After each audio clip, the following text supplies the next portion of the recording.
Santapan Harian Jumat 7 Agustus 2020.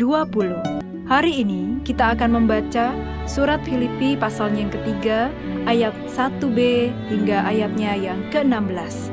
Namun kita akan membacanya pada ayat yang keempat hingga 11. Sebelumnya, mari kita berdoa. Mampukanlah kami ya Allah untuk memahami sabda-Mu. Di dalam-Mu Kristus kami memohon. Amin. Filipi 3 ayat 4-11. Sekalipun aku juga ada alasan untuk menaruh percaya pada hal-hal lahiriah. Jika ada orang lain menyangka dapat menaruh percaya pada hal-hal lahiriah, aku lebih lagi. Disunat pada hari ke-8 dari bangsa Israel, dari suku Benyamin, orang Ibrani asli, tentang pendirian terhadap hukum Taurat, aku orang Farisi. Tentang kegiatan, aku penganiaya jemaat. Tentang kebenaran dalam mentaati hukum Taurat, aku tidak bercacat. Tetapi apa yang dahulu merupakan keuntungan bagiku, sekarang kuanggap rugi karena Kristus. Malahan segala sesuatu kuanggap rugi, karena pengenalan akan Kristus Yesus Tuhanku. Lebih mulia daripada semuanya.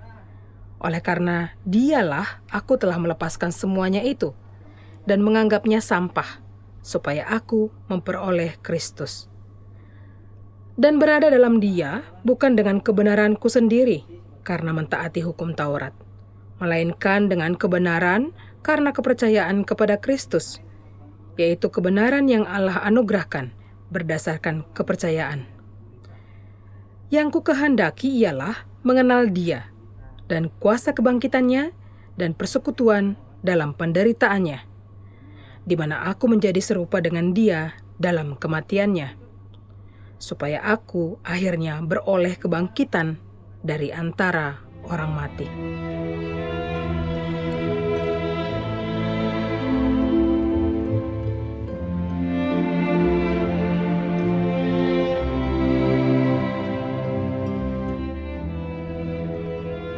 Sahabat Santapan Harian, hidup tanpa tujuan akan menjadi sia-sia.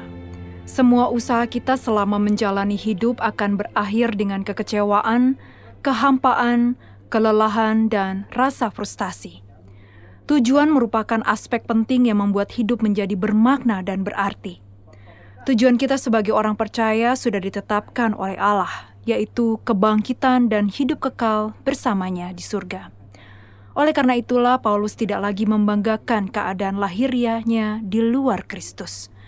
Sejak ia menerima Yesus sebagai juru selamat, arah tujuan hidupnya berubah secara radikal. Sebelumnya tujuannya adalah mencari kehebatan dan kemegahan diri sehingga ia tega menganiaya orang-orang yang percaya kepada Yesus. Namun setelah berjumpa dengan Yesus, ia hanya ingin mengejar kebenaran di dalam Kristus. Untuk itu ia rela menanggalkan segala masa lalunya yang gemilang, lalu mengarahkan pandangan secara total untuk mengenal Yesus. Totalitas tersebut mengerahkan seluruh jiwa dan raganya agar ia menjadi sama seperti Kristus serta meraih mahkota kemenangan di dalam Allah. Ia bersungguh-sungguh bekerja keras dan penuh keberanian untuk mengejar ini. Ia berserah penuh kepada Tuhan agar memampukannya. Tentu saja ini tidak mudah karena nyawa adalah taruhannya. Banyak orang hanya mengarahkan hidupnya pada kesuksesan dan ketenaran duniawi belaka. Mereka mengejar hal itu semua dengan totalitas. Ironisnya, lebih banyak lagi orang yang malah tidak mempunyai tujuan dan arah hidup yang jelas. Mereka seperti tidak sadar, bahkan tidak peduli terhadap itu semua. Kehidupan dijalani begitu saja sehingga mereka tidak mengarahkan hidupnya pada apa yang kekal dan panggilan surgawi sampai ajal menjemput. Marilah kita arahkan pandangan kepada Tuhan yang menyediakan hidup kekal sehingga kita dapat bermegah dalam Kristus Yesus. Dengan hidup yang baru, tujuan kita adalah pengenalan diri akan Tuhan dan hidup yang kekal bersama Allah. Kita mesti mengarahkan hidup kita ini hanya kepada Allah. Mari kita berdoa. Kami mengarahkan hidup ini hanya kepadamu, ya Kristus. Di dalam kasih-Mu, Yesus, kami berdoa. Amin.